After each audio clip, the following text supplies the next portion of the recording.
अक्रम tell जब आए, नई कहानी लाए, चलो नई दुनिया में जाकर नए दोस्त बनाए।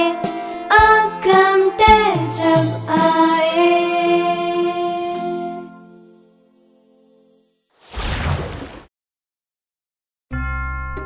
ऐसा भी हो सकता है। आज वल्लभ काका की खुशी का ठिकाना नहीं था। हम महीनों से गरीब बच्चों के स्कूल के लिए जो चंदा इकट्ठा कर रहे थे, वे पैसे आखिर आज इकट्ठा हो गए। अनिरुद्ध बेटा, ये पैसे संभाल कर अलमारी में रख दो।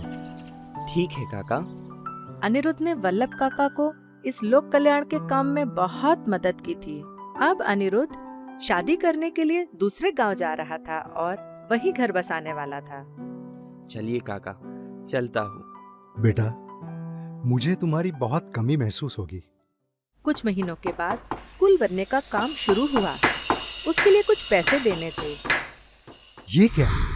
पैसे यहीं तो रखे थे। वल्लभ काका ने बहुत ढूंढा, लेकिन पैसों का बैग कहीं भी नहीं मिला। अनिरुद्ध के सिवा पैसे की जानकारी किसी को तो थी नहीं, लेकिन वो तो बहुत विश्वास पात्र है। वो क्यों लेगा? हाँ, शायद शादी के लिए उसने लिए होंगे और फिर वापस भी कर देने वाला हो। इस बात का मैं किसी को पता नहीं चलने दूंगा। अनिरुद्ध के पास जाकर पूरी हकीकत का पता लगा लेता हूँ। दूसरे दिन सुबह अनिरुद्ध के घर जाकर वल्लभ काका ने विस्तार से सारी बातें की। बेटा, मुझे पूरा भरोसा है कि तुम्हारा इरादा पैसे वापस कर देने का ही होगा। यदि वो पैसे मेरे होते तो मैं कभी तुम्हारे पास पैसे मांगने नहीं आता। लेकिन ये तो बहुत मेहनत से गरीब बच्चों के स्कूल के लिए इकट्ठा किया हुआ विद्यादान है। बच्चों की पढ़ाई बिगड़ जाएगी। ये बात सुनकर अनिरुद्ध का चेहरा फीका पड़ गया। उसकी आंखें भर आईं। एक भी शब्द बोले बिना वो पैसों का बैग ले आया। ये लो काका, अभी मेरे पास इतने ही हैं, लेकिन धीरे धीरे करके मैं सारे पैसे चुका दूंगा। लेकिन थोड़ा दुख भी हुआ। अनिरुद्ध अपने बचाव में एक भी शब्द नहीं बोला, लेकिन उसके आंसू उसका गुनाह बता रहे थे। और फिर महीनों तक कड़ी मेहनत करके वल्लभ काका को स्कूल बनाने के लिए धन भेजता रहा। एक दिन सुबह। वल्लभ काका, कुछ महीने पहले आपके यहाँ चोरी हुई थी? हाँ, हुई तो थी, लेकिन उसका समाधान तो हो गया है। अच्छा, लेकिन ऐसा कैसे हो सकता है? चोर तो ये औरत है, इसने खुद कबूल किया है।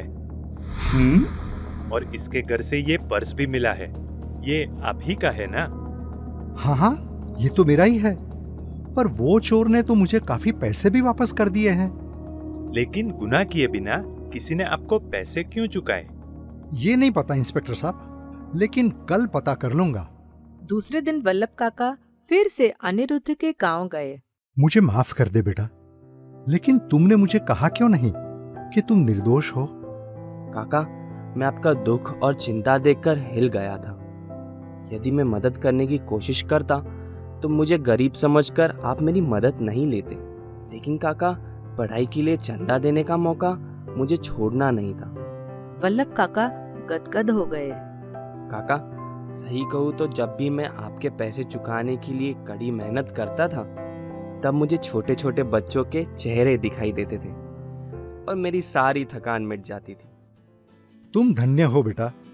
किसी को बताए बिना सिर्फ दूसरों के सुख के लिए तुमने जो दान दिया है, वह तुम्हें कई गुना होकर वापस मिलेगा।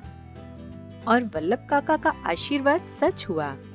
पूरी जिंदगी अनिरुद्ध के पास धन बढ़ता ही रहा और वो औरों के लिए खर्च करता रहा।